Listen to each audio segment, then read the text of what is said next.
Magandang gabi po sa ating lahat. Good evening po. At ang biyaya ng Diyos ay sumaatin pong lahat. Amen. At magandang gabi rin po sa ating mga nasa kanilang tahanan. Nawa ay ang patuloy na karunungan ng Diyos, ang pagsama ng Diyos, ang siyang ating pong maranasan sa gabing ito. Dahil lagi pong nagkakalob sa atin ng Diyos ng sapat na biyaya upang atin pong matanggap ang kanyang makapangyarihang salita. Tunay po na ang bawat isa ay lagi nakakaranas ng pagpapala ng Diyos. Amen? Dahil nakakadalawang linggo na po tayo at salamat sa Diyos dahil ang ating pong bilang ay hindi nagbabago. Amen? Kaya patuloy lamang po natin gawin ang ating pong bahagi dahil nasisiya po ang Diyos sa atin pong mga ginagawa. Okay, sa gabi pong ito, nais ko pong ibahagi sa inyo ang aklat ni Juan, chapter 1, verse 1 hanggang 9. At ito po ang patutuo ni Juan kay Jesus. Basahin po natin. Nang pasimula ay naroon na ang salita ay kasama ng Diyos, at ang salita ay Diyos. Sa pasimula ay kasama na ng Diyos ang salita. Nilikha ang lahat ng bagay sa pamamagitan niya at walang anumang nilikha ng hindi sa pamamagitan niya. Nasa kanya ang buhay at ang buhay ay siyang ilaw ng sangkatauhan. Nagliliwanag sa kadiliman ang ilaw at hindi ito nagapi kailanman ng kadiliman. Sinugo ng Diyos ang isang tao na nagngangalang Juan.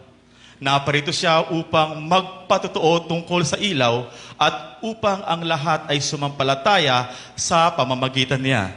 Verse 8, hindi siya ang ilaw, subalit naparito siya upang magpatotoo tungkol sa ilaw.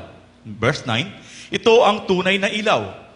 Dumarating ito sa sanlibutan upang magbigay liwanag sa lahat ng tao.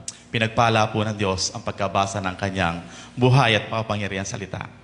At ang atin pong title na atin pong isi-share sa inyo, ang salita ay ilaw sa paggawa. Pagsabi nga po, ang salita ay ilaw sa paggawa. Naniniwala po ba tayo na ang salita ay siyang ilaw natin tungo sa paggawa? Amen. Dahil napakaganda po na tayo ay nagtatrabaho, taglay ang ilawan o ang liwanag ng salita ng Diyos. Dahil kapag tayo ay nasa salita ng Diyos, lahat ng gagawin po natin ay siguradong mayroon pong katagumpayan. Amen. Katulad po ng ating ipinapanalangin. Katulad po ng ating ginagawa ngayong gabi. Parang kailan lang galing tayo ng 9 days and then 21 nights.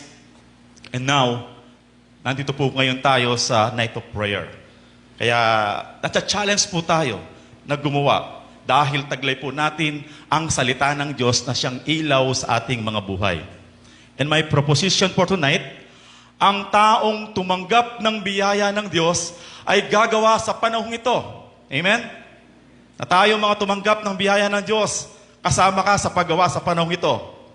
Sa pamamagitan ng kanyang pananampalataya, na sinasabuhay si Jesucristo bilang ilawan ng sanlibutan. Amen? Na sa pamamagitan ng salita ng Diyos, ang buhay ng ating Panginoong Jesucristo ang siyang isinasabuhay mo. Wala nang iba. Dahil ito ang ating pong plataforma, ito ang ating pong foundation of our faith, na si Jesus ay namatay at muling nabuhay, at siya'y muling darating. Ang bawat isa ay may kalayaang gumawa ayon sa kanyang mga plano. Tama po ba? Na tayong lahat, kahit na nung una pa tayong nagkaroon ng kamalayan sa ating buhay, nagkaroon tayo ng paggawa ayon sa ating kagustuhan, sa ating mga plano. Una, makapagtapos sa pag-aaral. Magkaroon ng trabaho, kumita ng malaki sa paghahanap buhay, magkamal ng maraming mga bagay, mag-tour sa ibang bansa, at panguli, upang makilala at magkaroon ng mataas na reputasyon. Yan yung atin pong pinanggalingan. Yan ang atin pong nakagawian. Na gusto natin yung ating iiwang legacy dito sa mundong ito ay maganda. Hindi ka ba aalis sa mundong ito na sinasabi ng tao sa iyo, buti nga sa tao yan. Pero sa biyaya ng Diyos, dahil sa salita ng Diyos, dahil nasa iyo ang ilaw ng Diyos, meron tayo ngayong magandang paggawa na ating naipagpapatuloy sa atin pong buhay. Ang tanong, nagagawa kaya natin ng malinaw at may kasiyahan ang lahat ng ito? Kung tayo gumagawa, nung nakaraan, nagagawa kaya natin ng malinaw at may kasiyahan ang lahat ng ito? Kung tayo gumagawa, napaparangalan ba ang Diyos sa buhay natin? Taglay ba natin ang liwanag ng salita ng Diyos sa ating paggawa? Panghuli, ito po, personal to, no? Nananabik ba tayong gumawa bilang mga kamanggagawa ng ating Panginoong Jesucristo? Excited ba tayo kapag araw ng linggo? Excited ba tayo kapag dumarating na yung time ng ating cell group? Excited ba tayo kapag tayo ay dumadalo sa mga fellowship na iglesyang ito? At excited ba tayo sa pagdating ng atin pong First Fruit Festival sa huling linggo ng buwan na ito? At masasabi natin, yes, Lord. Dahil ang salita ng Diyos ang siyang liwanag na atin pong natatanggap sa atin pong pamumuhay. Unang Korinto, o 1 Corinthians chapter 15, verse 58, Therefore, my beloved brothers, be steadfast, immovable, always abounding in the work of the Lord, knowing that in the Lord your labor is not in vain. Na tayo po ay ini-encourage ni Apostol Pablo na na tayo ay maging steadfast, na hindi na siya shaken. Ano sabi pa dyan? Always abounding in the work of the Lord. Panalangin po natin ang pagpapala. Dahil ang iglesia ito ay talagang siksik-liglig at umaapaw sa pagtatrabaho para sa kaharian ng Diyos. Kitang-kita naman po sa mga mukha natin. Dahil hindi po tayo magtsatsaga ng Monday to Friday na darako dito sa iglesia, kung hindi po tayo punong-puno na makipagtrabaho sa kaharian ng Diyos. At ang ginagawa po natin fellowship kapag night of prayer, ay isa po itong pakikipagtrabaho sa Diyos. In verse 3, sa ating pong binasa, sa John chapter 1, nilikha ang lahat ng bagay sa pamagitan niya, at walang anumang nilikha ng hindi sa pamamagitan niya. Walang aksidente. Hindi ka nagkataon na umupo diyan. Na before the foundation of the world, inilagay na ng Diyos ang pangalan mo sa aklat ng buhay. Sinugurado na ng Diyos na yung pagkakalikha sa iyo ay perpekto sa paggawa sa kaharian ng Diyos. Ang salita pong nilikha, ibig sabihin ay gumawa o ginawa ng Diyos. Gumawa ang Diyos. No? Kaya paano tayo hindi makikipagtrabaho sa Diyos kung hindi po tayo kasama sa paggawa ng kanyang makapangyarihang pangalan at kanyang makapangyarihang kamay? Ang nilikha o nalikha, ibig sabihin, ang lahat ng bagay. Walang nasayang, wala pong naiwan. Nilikha ng Diyos ang lahat ng bagay. Bakit? Dahil ang lahat ng ito ay nasa plano ng Diyos.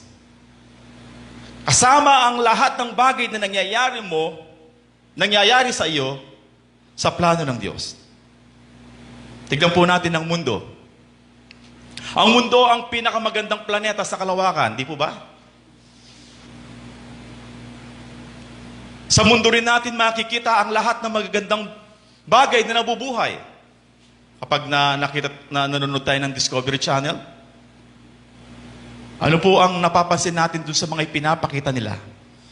Nakakamanghang mga lugar, mga bagay, o mga niligahan ng Diyos. Na walang, sabi niya, kahangahangang mga bagay dito sa ating mundo na ginawa ng Diyos, walang sapat na salita na angkop upang ilarawan ang kagandahan ng pagkalikha sa mga bagay dito sa mundo. Kaya yung katabi mo, kahanga-hanga yan. Amen? Dahil yan ay maniobra ng ating Panginoong Jesucristo, ng ating Diyos Ama. At yan ay nalikha sa pamamagitan ng salita. Sino ang salita? Ang ating Panginoong Jesucristo. Kaya ang kasama nating gumagawa, ang nagbigay sa atin ng magandang halimbawa ng paggawa, walang iba kundi ang ating Panginoong Jesucristo. Wala nang ibang pangalan. Ang sabi po sa Ecclesiastes chapter 3 verse 11, He has made everything beautiful in its time. Naniniwala po ba tayo? Amen? He has made everything beautiful in its time. He has also set eternity in the human heart, yet no one can fathom what God has done from beginning to end. Kaya talagang kapag gumagawa tayo, ang lagi nating naiisip, lalo na sa kaharian ng Diyos, yung pinakamaganda. Wala nga tayong ibang tutularan kundi yung buhay o ang Biblia na ating pong binabasa na nagpapakita na tayo ay ginawa ng Diyos. At ngayon, kung ginawa ka ng Diyos na maganda, anong lalabas sa gawa mo? Magaganda. Mabubuti. Kahanga-hanga. At hindi pa huli ang lahat. Dahil dito po sa atin pong henerasyon ngayon, kahit na dumaraan tayo, nandyan tayo sa pandemic, patuloy pa rin ang paggawa natin. Mga nalikha sa pamamagitan ni Jesus. Number 1. In Genesis chapter 1 verse 3, sinabi ng Diyos, magkaroon ng liwanag. Yan din po yung parallel verse na binanggit ni Juan sa kanya pong sinulat.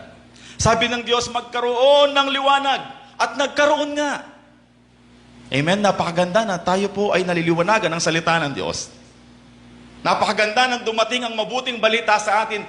Why? Bakit ko nagagawa ngayon ang mga bagay na ito? Dahil nasaan na tayo? Nasa kaliwanagan na tayo ng salita ng Diyos. Hindi lang liwanag. In verse 4, anong sabi dyan? Chapter 1, verse 4, nasiyahan ng Diyos nang ito'y mamasdan. Anong pangalawa? Kasiyahan. Kung ang Diyos ay nagbigay ng kaliwanagan, kung ang Diyos ay nagsalita patungkol sa liwanag, alam niyo po, pagkatapos nun, nagkaroon ng kasiyahan ang Diyos sa kanyang nilikha. Sa kanyang ginawa. Tanong, pag ba tayo'y gumagawa ayon sa liwanag, ayon sa ilawan na ibinigay sa atin ng Panginoon, meron po bang kasiyahan dito sa puso natin? Amen? Alam niyo po, may konting kahirapan po talaga sa paggawa. Lalo na kapag hindi natin madalas matanggap na hindi tayo karapat-dapat sa paggawa sa kaharian ng Diyos. Meron pong kahirapan. Dahil sa totoo lang talagang hindi tayo fitted na maging kamanggagawa ng ating Panginoong Jesucristo. Dahil punong-puno po tayo ng insecurities. Na yan ang daya ng kaaway. Pero dalhin mo sa secular job, pero dalhin mo sa mga secular work, mahusay. Pero sa biyaya ng Diyos, Kapag tinanggap mo sa puso mo, sinampalatayanan mo na ikaw ay tinawag ng Diyos at kamanggagawa ka ng Diyos, magagawa mo ang lahat ng bagay. Ayon sa paggawa ng Diyos, Ama, sa pamamagitan ng ating Panginoong Jesucristo, may kaliwanagan at kasiyahan itong kaloob sa lahat ng sumasampalataya sa bugtong na anak. Di po ba nung tayo ay naging born again, naging tayo mga Kristiyano, nagliwanag ang ating buhay. Ang ating buhay ay pinakipag-isa mo na kay Kristo, ang lahat ay bago na, at yung luma, deleted na, obsolete na. At yun ang katotohanan ng salita ng Diyos. At doon ka tinitignan ng Diyos. Baka sabihin mo, hindi, masungit pa rin ako umiiral pa rin sa akin yung kasungitan ko. Ang salita po ng Diyos, tapos na, o tinapos na niya ang mga chapters o yung mga books na ibinigay niya sa atin. At ito po ay gaganapin na lamang po natin. Ito ay atin pong iro-roll na lang po natin. Gaganampanan na lang po natin siya.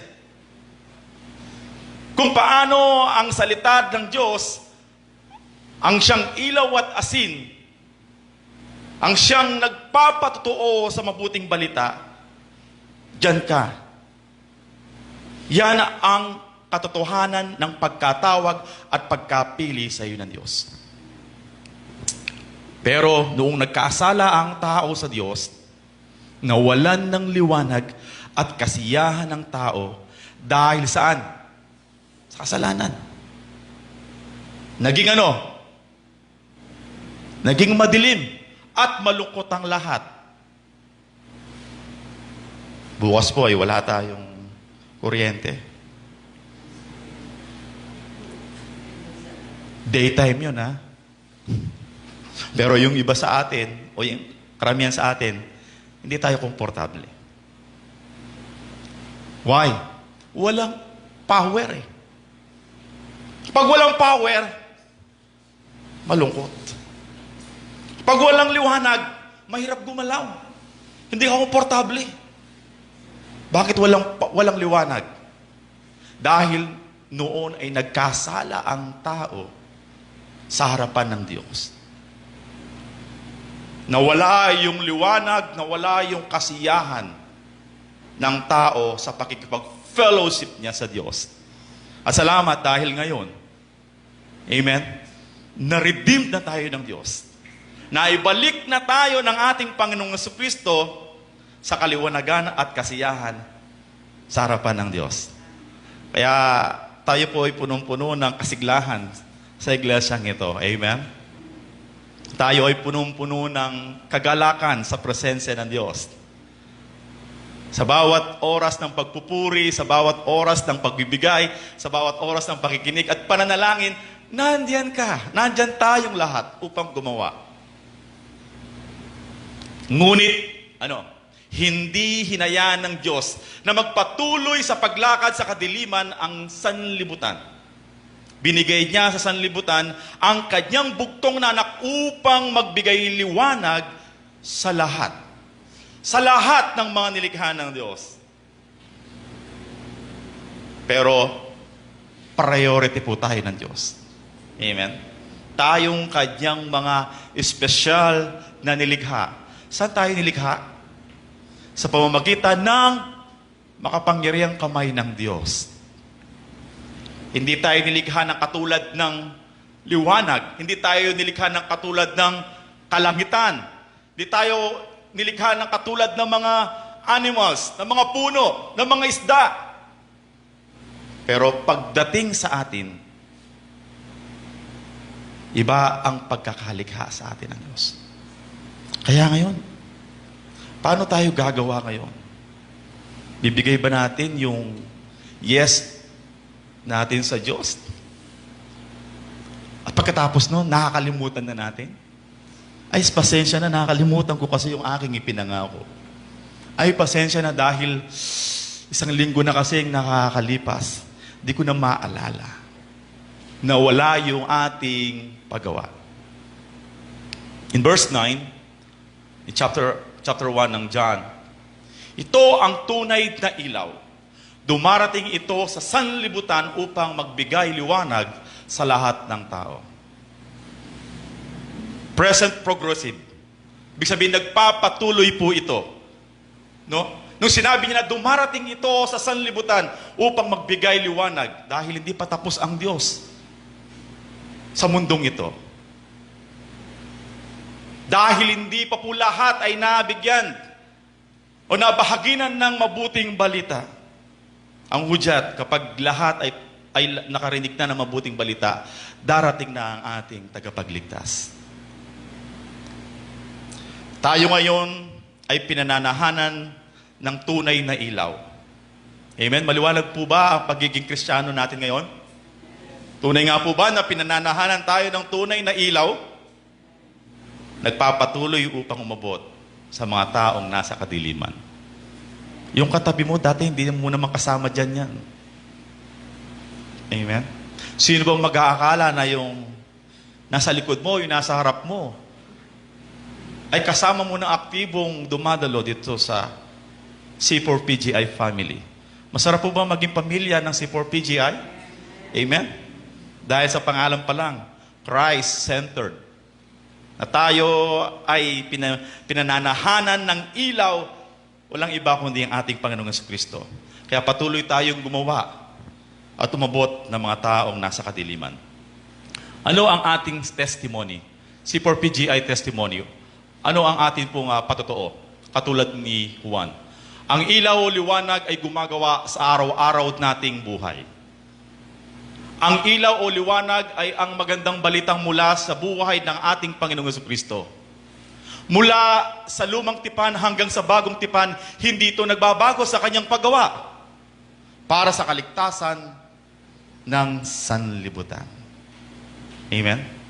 Nawa, ito yung pinapatotoo natin. Mapa nasa Old Testament tayo, mapa nasa New Testament tayo, parehas natin itong isinasabuhay. Kasi minsan sasabihin natin, yung 10% nasa Old Testament lang. Yung pagdalo sa pagtitipon ay nasa New Testament lang yan. No. Pareho pong tinayuan ng lumang tipan at bagong tipan ang lahat ng ating mga ginagawa ngayon. Dahil si Jesus ang kaganapan ng buong Biblia. At ang target, ang goal ng bago at lumang tipan ay ang iligtas ang mga pinili at tinawag ng Diyos. In Matthew chapter 5, verse 14, you are the light of the world. A town or a church built on a hill cannot be hidden. Na masyado po akong na-overwhelmed dito po sa pagkakasabi ng Matthew chapter 5, verse 14.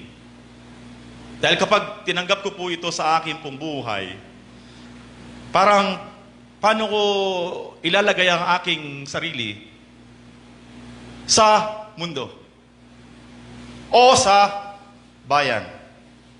Dahil kung titignan natin ang ating buhay, tayo yung mga simpleng taga-kapalangan lamang po. Pero ang challenge sa atin o ang atin pong ang sinasabi sa atin ng salita ng Diyos na ikaw o ang C4PGI ay ilaw ng sanlibutan. Bakit kaya sanlibutan? Bakit di sinabing iglesia dito sa Kapalangan lang? Bakit di sinabing dito lang sa baryo? Kung hindi sa buong mundo. Kasi po yung iba sa atin, nagmamigrate. Di po ba? Iba natin mga kapamilya, yung ating po mga kasama dito sa church, na nasa ibang bansa na ngayon, nasa Australia, sa Amerika, nasa Dubai. At praise God, dahil dala po nila ang pagiging kapamilya ng C4PGI. Kaya nga po, tayo ay Philippine Global Incorporated. Dahil ang ilaw na ito ay hindi po naiiwan dito sa kapalangan. Ito ay dala natin hanggang saan tayo makarating, kung saan tayo dalhin ng Diyos.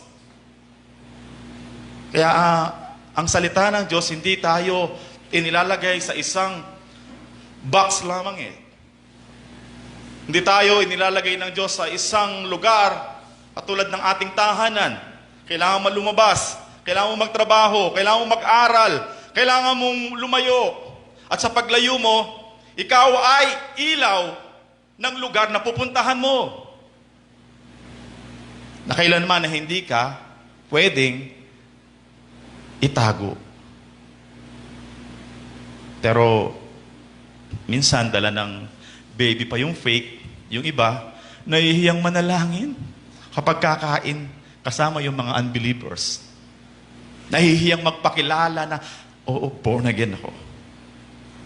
Pero sa biyaya ng Diyos, salamat dahil tayo po ay pinananahanan ng ilaw ng salita ng Diyos. Tignan po natin itong ating pong mission. Although meron po tayong church mission, nano ko lamang po ito. Ilagay ko lamang po sa akin message. Our mission, salvation of the 1,000 souls. Po ba? Yan ang atin pong laging laman sa panalangin ngayon. Ating mission, kasama po ba tayo sa pananalangin ito? Kasunod, to build the glorious church. Kasunod, our prayer for every night is our protection, salvation, and transformation. Saan? Sa ating barangay, sa ating town, sa ating province, nation, at sa buong mundo. Kaya, paano tayo hindi gagawa kung ito ang inilagay ng Diyos sa iglesyang ito? Ngayon, nasa taon tayo ng paggawa.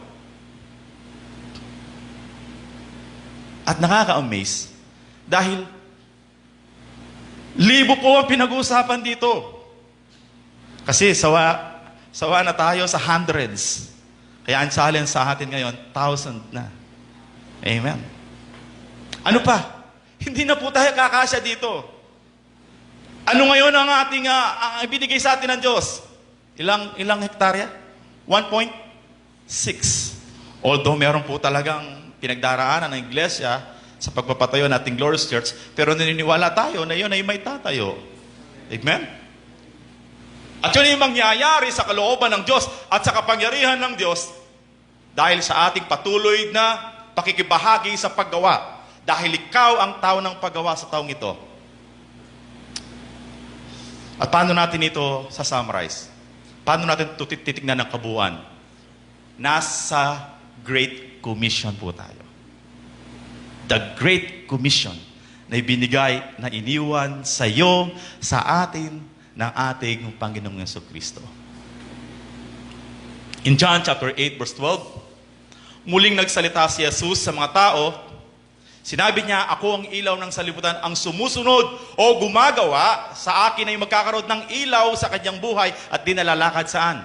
Sa kadiliman. Amen. Dahil sigurado po ito.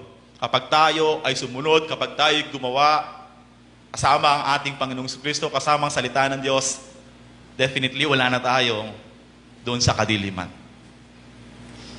Our task, Ephesians chapter 1 verse 11 and 12. Kami ay pinili ng Diyos mula pa sa simula na maging Kanya sa pamamagitan ni Kristo.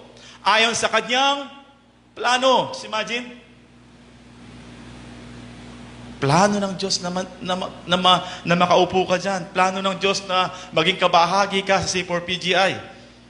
Ang Diyos ang gumagawa sa lahat ng bagay ayon sa layunin ng Kanyang kalooban. Kaming mga naunang umasa sa Kanya ay pinili Niya at hinirang upang parangalan ang Kanyang kaluwalhatian. Of course, kapag umuha tayo, napaparangalan ang ating Diyos Ama. Hindi ang ating sarili. Kahit na gaano tayo kagaling, kahit na gaano tayo katalino, ang lahat ng yan ay para sa kaluwalhatian ng ating Diyos Ama. Kaya, minsan kapag nagkakamali tayo, huwag nating isipin na, Lord, hindi kasama ito sa pagpaparangal sa iyong pangalan. Hindi, hihinto na ako. No, kasama po ang lahat ng yan. Why? Nasa molding process po tayo. Remember, kapag nasa molding process tayo, meron pong apoy. At meron pong pag-uusig. At meron pong pagtatama. Pumayag ka na, basta pinoproseso tayo ng Diyos sa kanyang paggawa. Pinili at hinirang tayo, si 4PGI family, upang gumawa sa lahat ng bagay ayon sa layunin ng kanyang kalooban at upang parangalan ang kanyang kaluwalhatian. Now, absolute truth. Mayroon tayong kaliwanagan. Amen? At kasiyahan. Kapag nasa iyo yan, ginawa mo, sa paggawa mo, kasama mo si Jesus para sa kaluwalhatian ng Diyos Ama. Wala nang iba. Ganyan kaganda at kasarap at kaliwanag ang paggawa mo sa iglesia. Walang ibang napaparangalan kundi ang Diyos Ama. Tignan po natin ang challenge. In Galatians chapter 6 verse 2 hanggang 5, challenge sa atin mga kapatid. Magtulungan kayo sa pagbuhat ng pasanin ng bawat isa. Sa gayong paraan ay matutupad ninyo ang kautusan ni Kristo. Kung inakala ninyong kayo'y nakahihigit sa iba, subalit hindi naman dinadaya ninyo ang inyong sarili. Suriin ninyo ang bawat isa ang kanyang ginagawa. Sa gayon, ang kanyang kagalakan ay nakabatay saan? Sa kanyang gawa. Huwag na niyang ihambing pa iyon sa gawa ng iba. Huwag na po tayong magtinginan kung ano bang ginagawa ni kapatid, ano bang ginagawa niya. No? Sapagkat ang bawat isa ay dapat magdala ng kanyang sariling dalahin. No? Na challenge tayo ng Galacia na tayo ay magtulungan sa pagbuhat ng pasanin sa bawat isa. Suriin ang bawat gawa ng bawat isa. At huwag nating ihambing ang gawa natin sa iba. Talagang ganun po. Meron pong kamay, meron pong paa. Meron pong mata, may tenga. Importante gumagawa tayong lahat. Amen? Kaya dito sa church, walang favoritism. Amen? Paborito ko to. Kaya siya yung lagi kong inilalagay. Kaya siya yung laging gumagawa. No. At ang sabi po sa Hebrew chapter 10 verse 35 to 36, kaya't huwag kayong mawalan ng pananampalataya sa Diyos sapagkat dakila ang naghihintay na gantimpala para sa atin. Kinakailangan kayo'y magtiis upang masunod ninyo ang kalooban ng Diyos at matanggap ninyo ang kanyang ipinangako. Amen? Sina-challenge tayo ng Diyos na huwag tayong mawalan ng pananampalataya. Mayroon na po ba napapagod dito sa kakapanalangin? Praise God, wala pa naman. Amen? Kaya, pagtungtong ng linggo, ihanda na natin ang ating sarili. Linggo ng gabi, ihanda na natin ang ating sarili. Bukas. At susunod na bukas, hanggang Friday night, nandun ako. Na hindi tayo nawawala ng pananampalataya. Kapag may liwanag, naroon ang paggawa. Naniniwala po ba tayo dyan? Kapag madilim na, tigil na sa paggawa. At masarap pong gumawa kapag maliwanag ang ating pong kapaligiran. Napakadami mong na-accomplish. Pero kapag madilim, baka magka-ewan-ewan yung ating mga ginagawa. Hindi po tayo masisiyahan. Hindi masisiyahan ng Diyos sa buhay natin. Why? Nasa madilim tayo eh.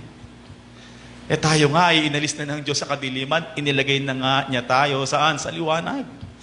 Huwag na nating ipilit yung madilim na bahagi ng buhay natin dati.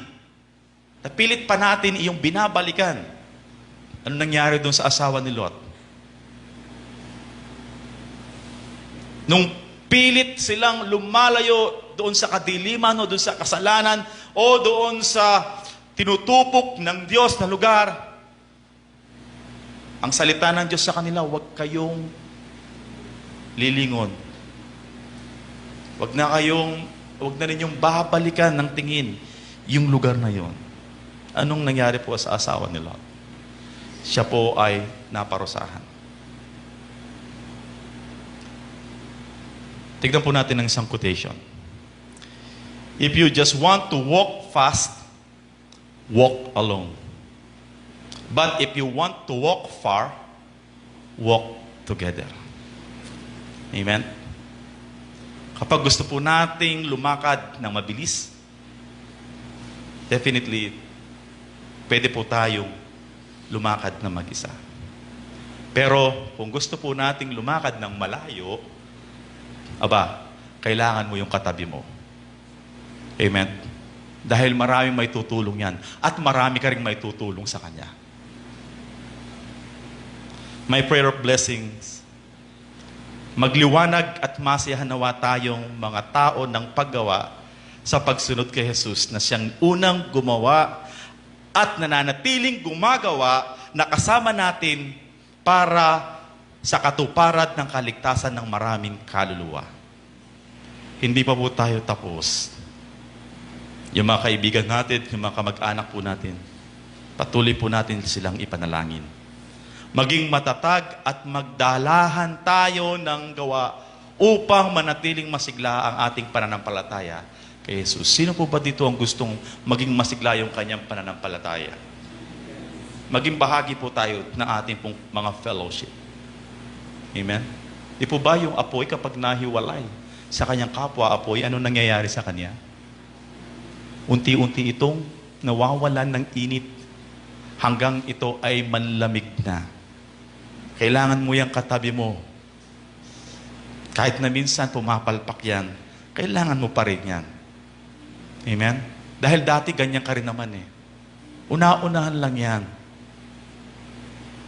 Pangatlo, mapuspos nawa tayo ng karunungan mula sa salita ng Diyos.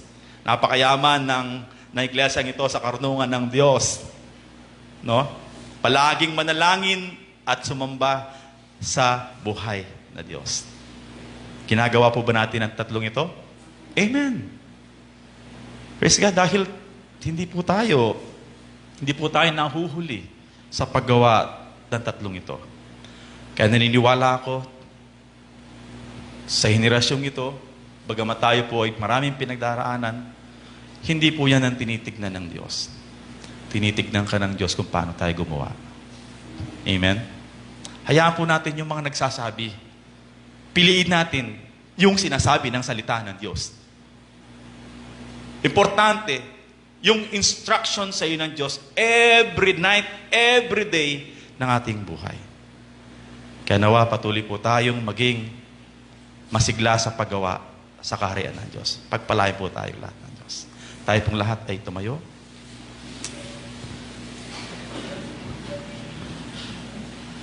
At sa ating pong pangwakas na panalangin, ay pangunahan po tayo ni Sister Ila. Nandiyan po ba Sister Ila?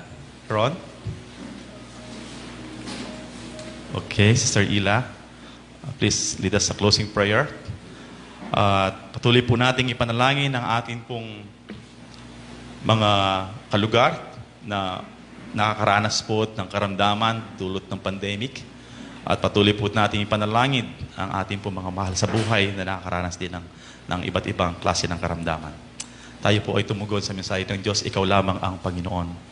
At kami ay patuloy na susunod, maglilingkod at sasamba sa iyong pangalan. Yes, Lord.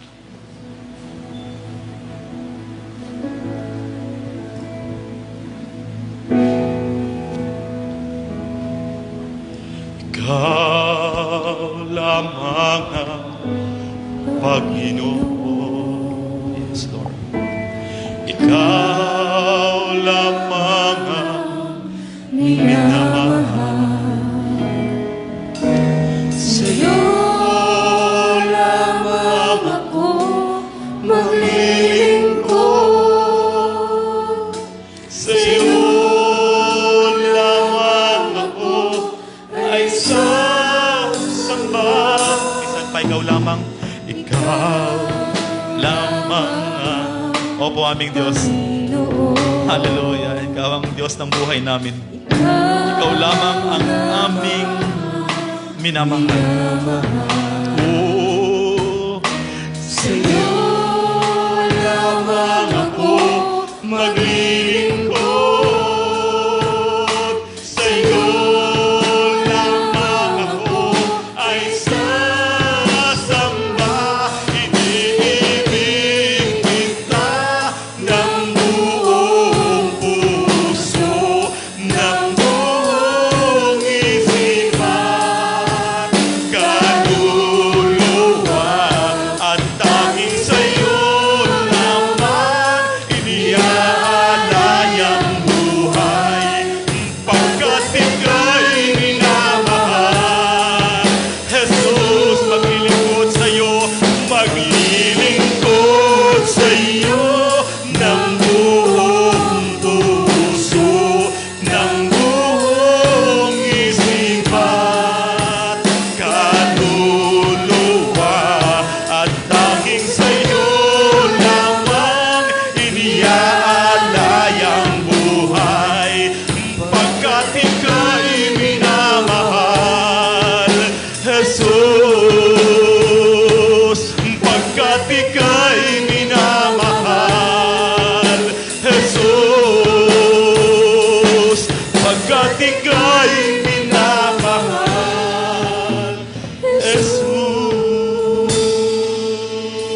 Jesus. Yes, Lord. Masarap na gumawa sa piling ng ating Panginoong Jesucristo. Masarap gumawa na taglay ang ilaw ng salita ng Diyos. Kaya patuloy po naming gaganapin, O Diyos, kung paano mo ibinigay sa amin ang salitang ito, ang ilaw na ito, na nagbubunga ngayon at patuloy na gagawa. At ating pong isigaw ang makapangyarihang pangalan Jesus. Jesus! Jesus! Jesus!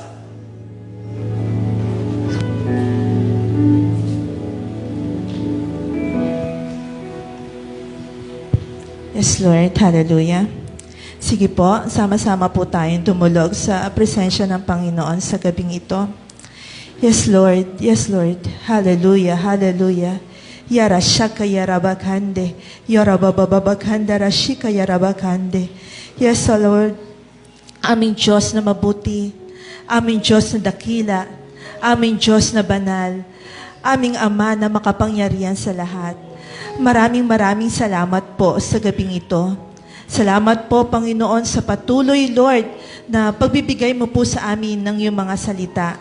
Maraming salamat, aming Ama, sa patuloy, Lord, na Ikaw ang nagkakaloob, Panginoon, ng mga salitang ito. Na nawa po, Lord, ang mga salita mong ito ay patuloy, Panginoon, na ito po ay magkaroon sa amin, Ama, ng maisapamuhay po namin sa araw-araw ng aming pamumuhay. Tunay nga po, Lord, na ang salita mo, Panginoon, ay maging kasiyahan namin, Panginoon, sa aming spiritual life, sa aming pamumuhay, sa aming bilang mga anak mo sa iglesyang ito, Panginoon. At nawa po, Lord, ang mga salita mong ito, Panginoon, ang maging asin at ilaw, Panginoon, O Lord, ng aming community.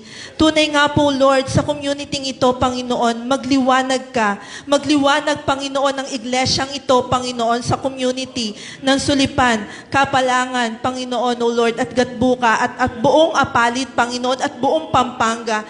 Tunay nga po, Lord, ang iglesyang ito, Panginoon, ang gamitin mo, Panginoon, para, Panginoon, O Lord, na lumagana pang iyong salita. At patuloy, Panginoon, na ang mga anak mo, Panginoon, O Lord, ay kami ang gamitin mo, Panginoon, O Lord, na magsilbing liwanag, Panginoon, ng aming community, Ama. Tunay nga po, O Lord, nawa, Ama, ang patuloy, Panginoon, nawa ang buhay ng iyong mga anak, Panginoon, O Lord, na kahit, Lord, na ang magsilbi, Panginoon, kami, Panginoon, na halimbawa, Panginoon, sa aming community. Maraming salamat po, Ama, sa mga salita mong ito, Panginoon, na patuloy, Lord, na dinadaloy mo, Panginoon, sa aming mga spiritual life, O God. Patuloy mo rin po, Lord, na pagpalain, Ama, ang aming bansa. Tunay nga po, Lord, sa iyo po namin ipinagkakatiwala, Panginoon, ang bansang Pilipinas. Lalo na po, Lord, maghari nawa, Lord, ang kapayapaan. Maghari nawa, Panginoon, O Lord, ang patuloy, Panginoon, na pagpapala mo sa bansang Pilipinas. Lalo na po, Lord, ang kagalingan ng aming bansa, Panginoon, ay patuloy po namin itong inilalapit sa inyo. Kayo po, Lord, ang patuloy, Panginoon, O Lord, na magpala pa rin, Panginoon, at magbigay ng proteksyon, Panginoon, Lord, sa bansang Pilipinas. Lalo na po, Lord, nandito pa rin po, Lord, ang COVID-19 na patuloy, Lord, na hindi namin alam, Panginoon, kung paano po ito, Panginoon, O Lord, sa iyo po namin ito ipinagkakatiwala, Panginoon. Sa ilalim ng iyong kapangyarihan, Panginoon, sa iyo, ikaw lamang po, Lord, ang makagagawa, Panginoon, O Lord, ng himala, Panginoon, kung papaano, Lord, mawawala, Lord, ang mga virus na ito, Panginoon, sa aming bansa. At tunay nga po, Lord, ang aming baryo, Panginoon, ay proteksyonan mo rin po, Panginoon, Lord, laban sa mga virus na ito, Panginoon. Tunay nga po, Lord, na ang iglesyang ito, Panginoon, ay hindi huminto, Panginoon, para ikaw ay sambahin, papurihan, at puntahan, Lord, ang aming santuario. Kaya, Ama, proteksyonan mo po ang iyong mga anak, Panginoon, O Lord, sa laban, Panginoon, O God, sa COVID-19. Lalo na po, Lord, ang mga anak mo ay humahayo, pumupunta, Panginoon, nagba-Bible study, nagdi-discipleship, Panginoon. O Lord, nagsisipor group, Panginoon. Lord, ikaw po, Panginoon, let us your divine protection, O Lord, ang patuloy, Panginoon, O Lord, na mag-cover, Lord, ang iyong banal na dugo, ang mag-cover, Panginoon, sa iyong mga anak. Thank you, Lord. Thank you so much, O God. Salamat po, Ama.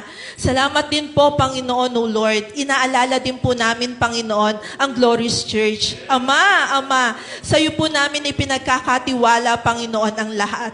Lalo na po, Lord, O God, ang mga usapin, Panginoon, patungkol sa NGCP. Lord, ang pabor, Panginoon, ang siyang maghari, Panginoon, sa iglesia, Panginoon. Ang lahat, Panginoon, O Lord, ay sa amin, Panginoon, sa iglesia, ang pabor, Panginoon, O Lord, ang ipagkakaloob mo, Ama. Lord, O God, nilalapit din po namin sa inyo, Panginoon, ang mga usaping ito. Let your favor, O Lord, let your favor be upon us, O God, right now in Jesus' name, O Lord. At ang dalangin din po namin, Panginoon, ang mga nagtatrabaho, let your divine protection, Panginoon, dun po sa Glorious Church, O God. Ama, maraming salamat, Panginoon. At ang finansyal na pangangailangan, Panginoon, Lord, O God, sa iyo po namin ito hinihingi. Sapagkat, Lord, ikaw ang aming Ama na mayaman sa lahat. Ikaw, Panginoon, O Lord, ang gumawa ng mundong ito. Ikaw po, sa inyo ang ginto at pilak. Wala po kami, Panginoon, O Lord, pero ikaw ang mayaman, Panginoon. Pagpalain mo, Lord, ang iyong mga anak sa iglesyang ito, ang mga businessman, ang mga nagtatrabaho, Panginoon, O Lord, pagpalain mo, Ama, nang sa gayon, O Lord, ay maibigay po namin sa iyo ang aming mga free will offering, ang aming mga covenant offering, Panginoon, O Lord, na gagamitin mo para mapalago ang iyong santuario, para maipatayo ang iyong glorious church, O Lord. Tulungan mo po kami, Panginoon, sa taong ito na maging mga tao kami ng paggawa, Panginoon. Nawa po, Panginoon, O Lord, ay magawa po namin, O Lord, ang aming pong mga part, Panginoon, para makapagbigay para sa iyo, Ama. Lord, O God, lalo na po, Panginoon, ang nalalapit po namin first fruit offering, O Lord, nawa po, Ama, bigyan mo ng excited ang aming mga puso, Panginoon, O God. Ikaw ang magbigay, Panginoon. As of now, Lord, we are empty-handed, O God. Sa iyo po namin inihingi, Lord, ang ibibigay po namin, ang ilalagay po namin sa sobre, Panginoon, O God. Lord, naniniwala po kami. Ang sabi mo sa Philippians 4:19, and my God shall supply all our needs according to your riches and glory. Ikaw, Lord, ang magpupuno, Panginoon, Lord, ng lahat ng aming mga kakulangan. Ikaw ang magkakaloob nito, Panginoon, para may maibigay po kami para sa iyo, O God. Maraming salamat. Ngayon pa lang, Panginoon, pinagpapala ko po ang iyong first fruit, ang aming mga first fruit, Ama. Pagpalain mo po ito, Panginoon, O God. Ikaw po, Lord, ang magkaloob nito. Ikaw ang magparami nito, Panginoon, O God. Make it double, make it triple, make it 100-fold, so Lord, oh God, ang mga first fruit na ito, Panginoon, Lord, na ihahandog po namin sa inyo. Maraming salamat. At sa gabing ito, Panginoon, pinagpapala ko po ang aking mga kapatid. Ikaw ang magpala, Panginoon, sa mga kapatid ko na naririto, Ama. Lord, ikaw ang nakakaalam, ikaw ang nakababatid, Panginoon, ng mga dalangin nila sa kanilang mga puso. Ikaw, Lord, ang magpala nito, ang mag-grant nito, Panginoon, O Lord. Ito man po, Lord, ay may sa kanilang pamilya, may suliranin, may problema sa kalusugan, Panginoon, O Lord. Ikaw po, Panginoon, ang magkakaloob, Panginoon, O God. Ikaw po ang patuloy, Panginoon, O Lord, na magpala sa bawat anak mo na naririto. Pinagpapala ko po ang aking mga kapatid mula po dito sa unahan hanggang sa labas, Panginoon. Pagpalain mo ang bawat isa sa amin, Panginoon. Lord, O God, maraming salamat. Pagpalain mo rin po, Lord, ang aming mga minamahal na Pastor Rodel at Pastor Jobed na patuloy na ginagamit mo, Panginoon, para sa ikalalagana, Panginoon, ng iyong mga salita. Ikaw, O Lord, ang magbigay sa kanila ng more anointing. Ikaw ang magpala. Ikaw ang magkaloob, O Lord, ng mga nasa nila ng kanilang mga puso. At Lord, kalakasan, kalusugan, Panginoon. At Lord, i-reward mo po ang lahat ng kanilang mga kapagalan sa paglilingkod sa inyo, maging ang kanilang buong sambahayan. Maraming salamat. At ang lahat ng papurit pa sa salamat ay aming alay sa iyo sa gabing ito. Salamat po. Ito po ang aming panalangin sa pangalan ni Jesus. Amen. Amen.